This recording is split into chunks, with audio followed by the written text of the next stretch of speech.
Mujer negra ayuda a millonario con auto averiado, hasta que él ve el anillo en su dedo. Mi sueño es llegar a los 1000 suscriptores este mes. Suscríbete y cuéntame desde donde la estás escuchando. Gracias por ser parte de este camino. Capítulo 1. Asfalto, sol y silencio. El sol ardía sobre el asfalto agrietado de una carretera secundaria que cruzaba los campos tranquilos a las afueras de Córdoba. El sonido de los pájaros y el zumbido lejano de insectos se mezclaban con el tic-tac insistente del motor averiado de un lujoso Mercedes-Benz detenido en el arcén.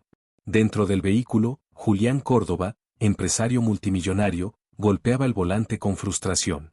No había señal, no pasaban autos, y su chofer lo había deixado solo momentáneamente para buscar ayuda. Aunque estaba acostumbrado a resolver todo con un simple clic o llamada, ese día o destino LH negaba el control. Fue entonces cuando vio una silueta acercándose a pie, bajo calor sufocante.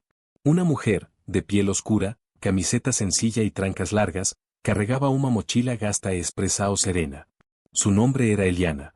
Había ido caminando hasta la ciudad vecina para llevar unas medicinas a una señora mayor. Al ver el auto detenido y al hombre transpirando de impaciencia, no dudó. ¿Le puedo ayudar?, dijo con una voz suave pero firme. Julián arqueó una ceja, sorprendido. No era común que alguien se le acercara así, sin rodeos, sin miedo. Le explicó el problema del motor y, para su sorpresa, ella no solo entendía de mecánica, sino que también comenzó a revisar el vehículo con una seguridad que desafiaba sus prejuicios. Mientras ella manipulaba herramientas improvisadas con destreza, Julián la observaba en silencio. Había algo familiar en sus movimientos, en su forma de hablar, pero no lograba identificar qué. Eliana hablaba poco. Se concentraba en su labor con una eficiencia admirable, limpiando una pieza, ajustando otra, mientras el calor seguía golpeando. Julián, impaciente, sacó su celular una y otra vez, esperando señal. Pero con el paso de los minutos, su mirada empezó a cambiar. Aquella mujer no solo sabía lo que hacía, lo hacía con dignidad. No pedía nada, no buscaba favores. Cuando el auto finalmente volvió a rugir, él soltó una risa incrédula. ¿Dónde aprendiste eso?, preguntó. Ella solo respondió, mi padre me enseñó. Él arreglaba coches para sobrevivir. Y entonces, mientras tomaba una botella de agua de su mochila, Julián vio el anillo. Era sencillo, pero con un grabado muy particular. Su expresión se congeló. Ese anillo. Lo había visto antes. Muchas veces. Durante su infancia. Era el mismo que pertenecía a la única persona que le dio amor genuino durante los años más duros, su niñera, Dominga. Aquella mujer que lo cuidó cuando su madre viajaba por el mundo y su padre cerraba tratos en oficinas frías. Ella usaba ese mismo anillo, siempre decía que algún día pasaría a alguien especial. Julián sintió un vuelco en el pecho. ¿Dónde conseguiste ese anillo?, murmuró, con la voz casi quebrada. Eliana lo miró con extrañeza, bajando lentamente la botella. ¿Era de mi abuela? Dominga. El silencio entre ellos se volvió espeso, lleno de memorias que estaban por desenterrarse. Capítulo 2. Vínculos invisibles. Julián se quedó inmóvil, como si el tiempo se hubiese detenido con esas palabras. ¿Dominga era tu abuela?, repitió en voz baja, más para sí mismo que para Eliana. No necesitaba confirmación. El tono cálido en los ojos de ella, la forma delicada en que usaba las manos, incluso el leve acento en su voz, todo gritaba Dominga. Durante unos segundos, fue un niño otra vez, escondido tras las cortinas del salón mientras Dominga le cantaba canciones del norte para calmar sus pesadillas. Era una ternura que ningún tutor, mayordomo o psicólogo pudo replicar jamás. Eliana lo observaba confundida. ¿La conociste?, preguntó, sin imaginar la dimensión de lo que acababa de despertar en aquel hombre. Dominga me crió, respondió él al fin, con la mirada fija en el anillo. Fue más madre para mí que mi propia madre. Me contaba historias sobre una nieta que vivía lejos, dijo, y su voz se quebró al final. Eliana bajó los ojos, tocando el anillo con suavidad. Yo era esa nieta, dijo. Pero nunca la conocí. Mi madre me tuvo muy joven y se fue al extranjero. Me crió otra mujer. Solo supe de Dominga por cartas y una foto vieja. Este anillo fue lo único que llegó a mí cuando ella murió. Un silencio denso los envolvió. Aquel encuentro, que parecía casual, se transformaba en algo más profundo, como si el destino hubiese tejido sus caminos con hilos invisibles. A pesar de su fortuna, Julián siempre había sentido un vacío. Años de éxito, dinero y poder no lograron llenar el hueco afectivo que dejó la ausencia de una familia presente. Y ahora, frente a aquella mujer sencilla, se sentía expuesto. Me gustaría saber más de ti, de tu historia, dijo él, intentando contener la emoción. Eliana dudó. Estaba acostumbrada a que hombres como él la ignoraran o la subestimaran. Pero en ese momento, algo en él parecía genuino. No hay mucho que contar, respondió ella. Crecí con poco, pero con dignidad. Estudié, trabajé duro, y sigo caminando. Julián insistió. La invitó a tomar un café en el pueblo, no como recompensa por su ayuda, sino como un pretexto para continuar aquella conversación. Eliana vaciló por un instante, pero la curiosidad fue más fuerte. Sentía que aquel encuentro era más que una coincidencia. Cuando subieron al coche, ahora funcionando perfectamente, él conducía con una sonrisa serena. Por primera vez en mucho tiempo, no estaba preocupado por la próxima reunión, por cifras o contratos. Estaba simplemente, presente. Y Eliana, a su lado, con el cabello recogido y la mirada firme, no tenía idea de cuánto su vida también estaba a punto de cambiar. Capítulo 3. Un café y 1000 recuerdos. Eliana eligió una mesa cerca de la ventana, donde la brisa suave del atardecer acariciaba el rostro con dulzura. El pequeño café del pueblo era modesto, con sillas de madera envejecidas y tazas de loza desparejadas, pero rebosaba autenticidad. Julián, acostumbrado a restaurantes de 5 estrellas y atenciones desmedidas, se sintió extrañamente cómodo en ese lugar. Observaba a Eliana con discreción mientras ella removía el azúcar en su café. Había algo en su forma de estar, de ocupar el espacio, que desafiaba su mundo perfectamente estructurado. No era solo su vínculo con Dominga lo que lo desarmaba. Era ella. Mi abuela hablaba de vos en sus cartas, dijo Eliana de pronto, rompiendo el silencio. Te llamaba, el niño de ojos tristes, punto. Julián sonrió con tristeza. Siempre me decía que tus padres te daban todo, menos tiempo. Eliana hablaba sin juicio, solo con la franqueza de quien repite palabras heredadas. Julián asintió lentamente. Tenía razón, murmuró. Ella fue el único amor verdadero que tuve de pequeño. Cuando se fue, me quedé solo, aunque estuviera rodeado de gente. Por un momento, los dos quedaron en silencio, compartiendo el peso de una ausencia que los unía más allá de la sangre. ¿Y qué pasó contigo después?, preguntó Eliana con suavidad. Julián miró su taza antes de responder. Me convertí en lo que todos esperaban. Empresario, inversor, filántropo. Viajes, hoteles, oficinas. Y un vacío constante que no sabía nombrar. Hasta hoy. Eliana sostuvo su mirada. No había compasión en sus ojos, sino respeto. Ella también sabía lo que era construirse desde la ausencia. Tal vez lo que te faltaba no era dinero, sino raíces, dijo con calma. Julián respiró hondo. Esa frase le golpeó más que cualquier junta directiva. Afuera, el sol comenzaba a esconderse detrás de las montañas. La conversación derivó hacia anécdotas de Dominga, recetas que preparaba, canciones que cantaba. Reían, compartían silencios, y con cada palabra, la distancia entre sus mundos se reducía. En un momento, Julián se quedó observando las manos de Eliana sobre la mesa. Eran manos firmes, marcadas por el trabajo, pero también por la ternura. Y entonces lo sintió por primera vez, una conexión nueva, inesperada. No solo había reencontrado un pedazo perdido de su pasado. Quizás, sin saberlo, había comenzado a escribir un futuro diferente. Capítulo 4. La decisión silenciosa. Esa noche, Julián no regresó a su hotel habitual en la ciudad. En lugar de eso, condujo en silencio por las rutas polvorientas del interior, acompañado por pensamientos que le pesaban más que cualquier maleta. Eliana le había agradecido el café con una sonrisa tranquila y se había despedido sin pedir nada, como si no supiera que acababa de agrietar el blindaje emocional de un hombre acostumbrado a controlar todo. Pero Julián no podía simplemente marcharse. Había algo en ella que no lo dejaba continuar su vida como si nada. Y no era solo por Dominga. Era ella. Su esencia. Su verdad. Mientras Eliana regresaba caminando por el mismo camino por donde había llegado, pensaba en los ojos de Julián. Había visto tristeza, sí, pero también una ternura enterrada que emergía como una flor entre escombros. No confiaba fácilmente en los poderosos, había sufrido demasiadas veces la condescendencia disfrazada de caridad. Pero él era distinto. No había arrogancia, ni promesas vacías. Solo preguntas. Y silencios. Y esa mirada que parecía pedir permiso para quedarse un poco más. Eliana no lo sabía, pero su corazón también se estaba moviendo, aunque con pasos cautelosos, como quien camina descalzo sobre un suelo lleno de cicatrices. Al día siguiente, Julián volvió al pueblo. No llevaba traje, ni escoltas, ni prisa. Tocó la puerta de la modesta casa donde vivía Eliana, con una bolsa en la mano. Era un termo de acero, antiguo, igual al que Dominga usaba para el mate. Lo encontré en una de sus cajas, dijo. Pensé que debía estar contigo. Eliana lo recibió sin palabras, conteniendo la emoción. Había algo sagrado en ese gesto, no era un regalo, era una herencia. Julián no solo había reconocido su historia, estaba dispuesto a ser parte de ella. No como espectador, sino como alguien que quería reparar el tiempo perdido.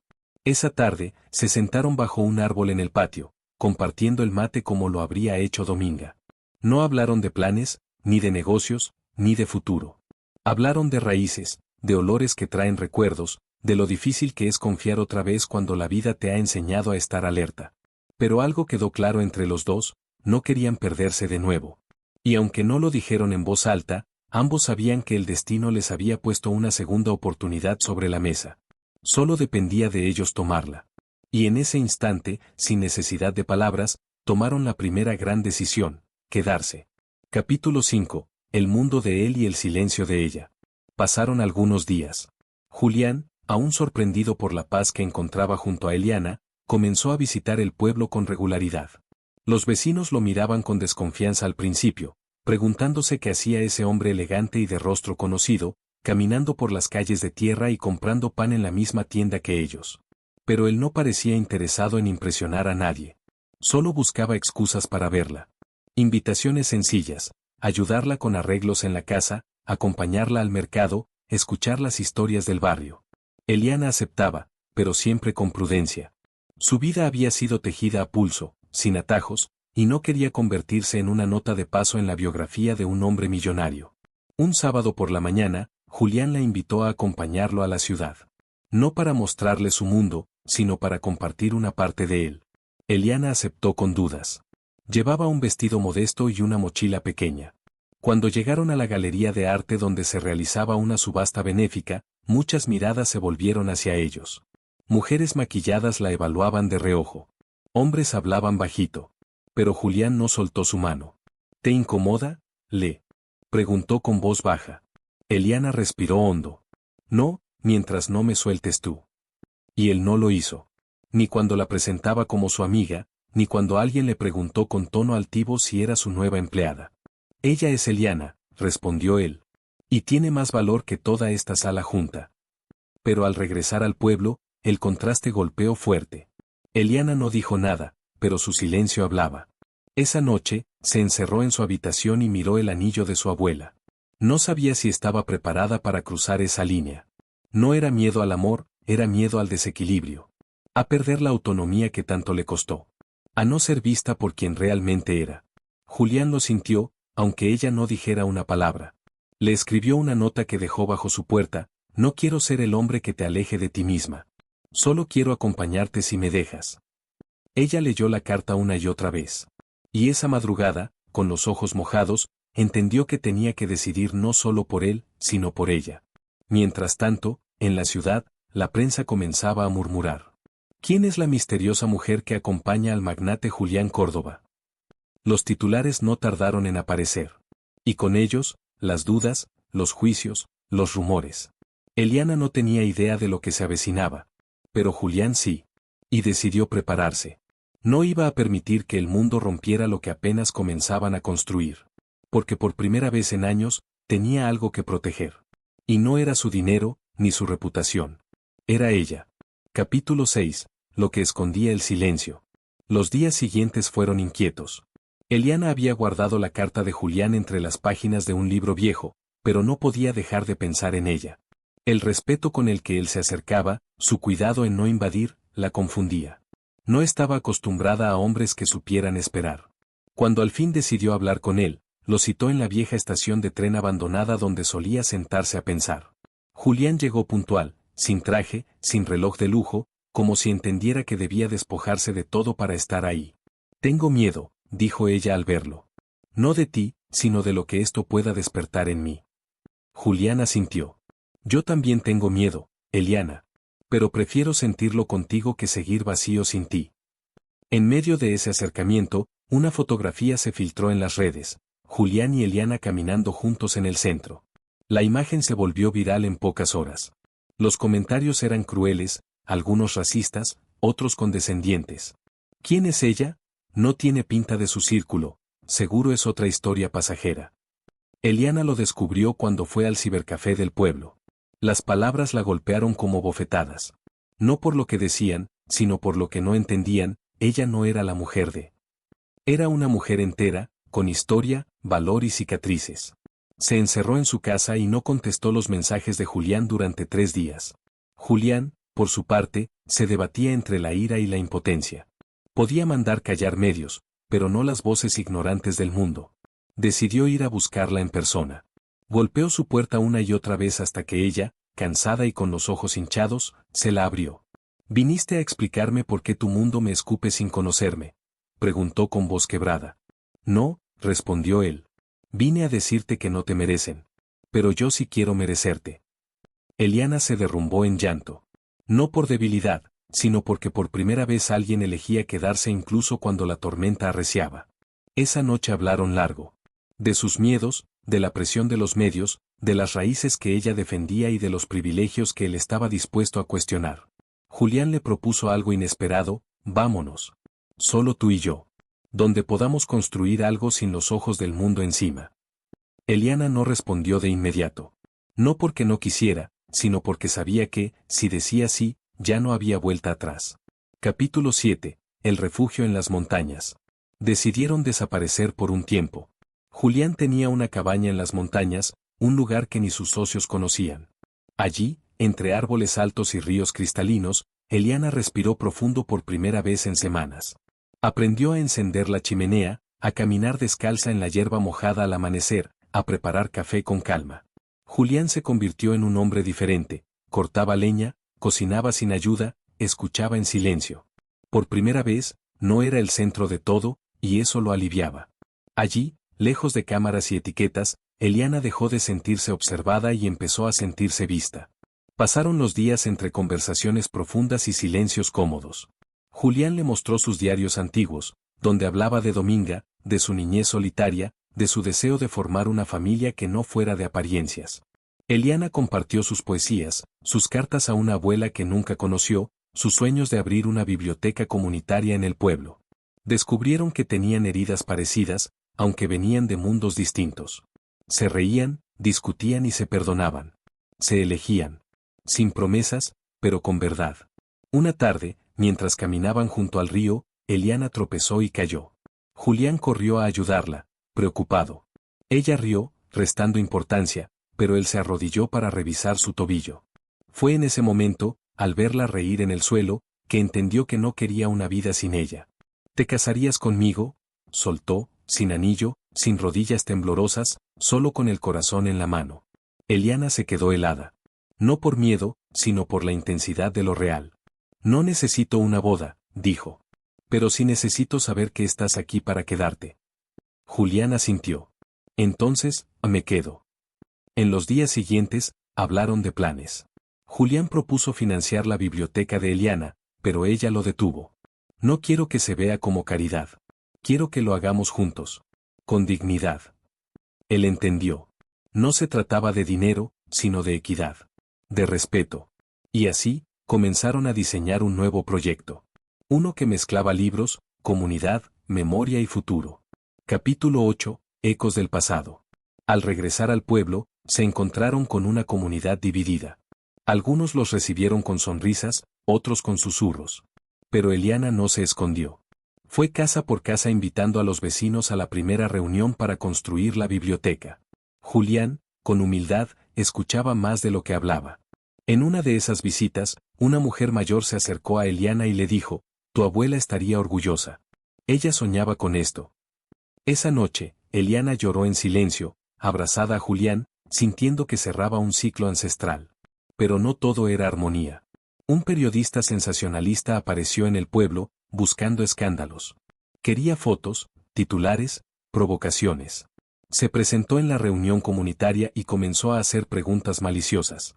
Julián lo enfrentó con firmeza: aquí no hay noticia. Solo amor y trabajo digno.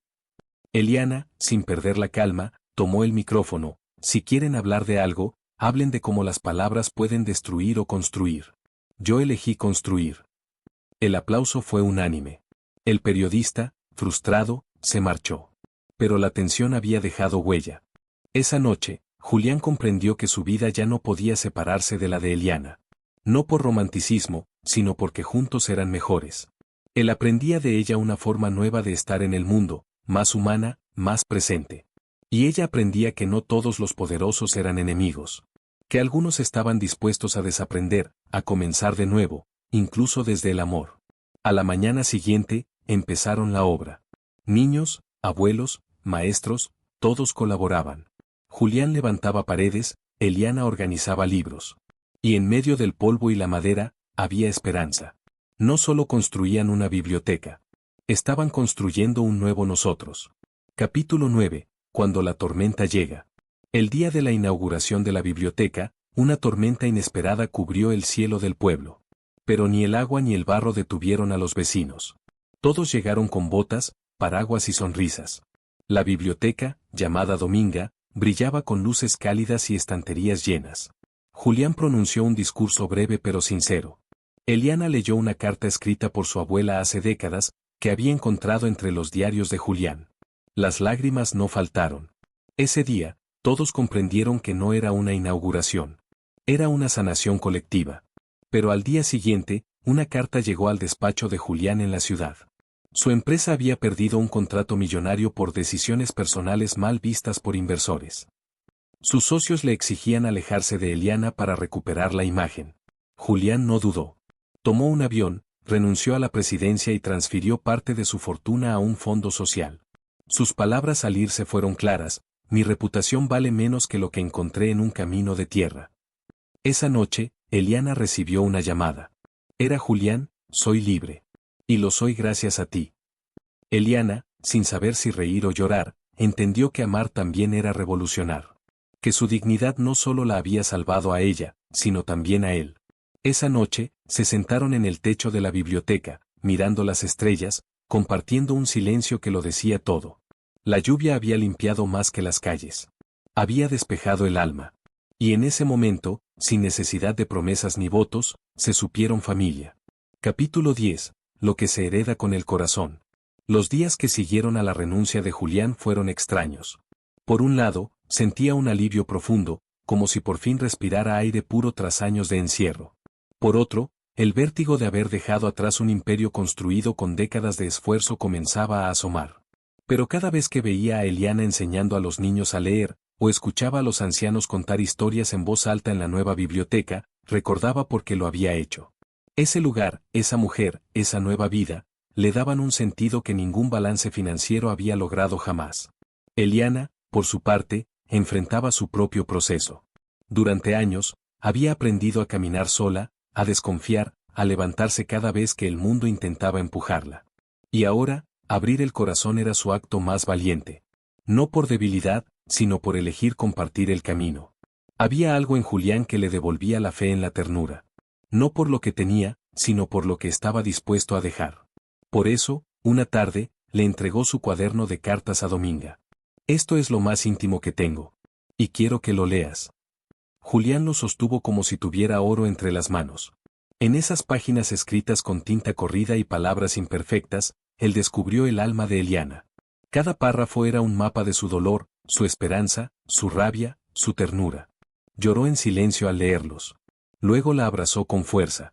Gracias por confiar en mí, dijo. Ahora entiendo que el amor no es lo que damos. Es lo que construimos con respeto. Esa noche, sin vestidos ni ceremonia, se hicieron promesa mutua. No de eternidad, sino de presencia. De caminar juntos, incluso si el camino dolía. Y así comenzó una nueva etapa. No exenta de desafíos, pero llena de propósito. Julián empezó a escribir un libro sobre Dominga, sobre el amor no contado de las mujeres que cuidan sin ser vistas. Eliana coordinaba actividades culturales, traía escritores al pueblo, abría puertas donde antes solo había muros. Lo que parecía improbable se volvía cotidiano. un empresario y una mujer de origen humilde reconstruyendo la dignidad de una comunidad, juntos. Capítulo 11. La verdad en la piel. Un año después, el pueblo ya no era el mismo. Ni Julián, ni Eliana. La Biblioteca Dominga se había convertido en un punto de referencia en la región, atrayendo visitantes, artistas y periodistas, pero esta vez, por las razones correctas.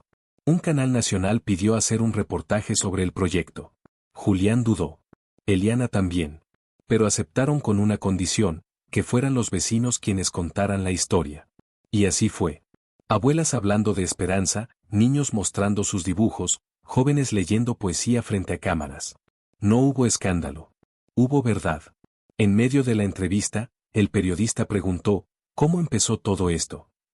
Julián miró a Eliana y respondió, con un auto averiado y un anillo. Todos rieron.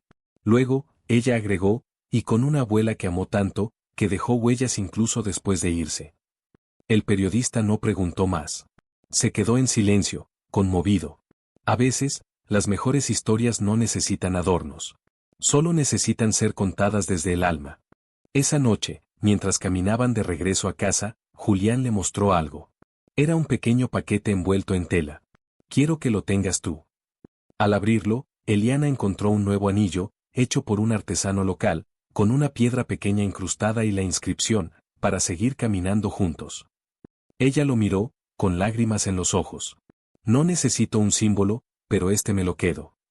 Se abrazaron bajo la luna llena, en silencio, sabiendo que el amor, cuando es libre y valiente, no necesita permiso.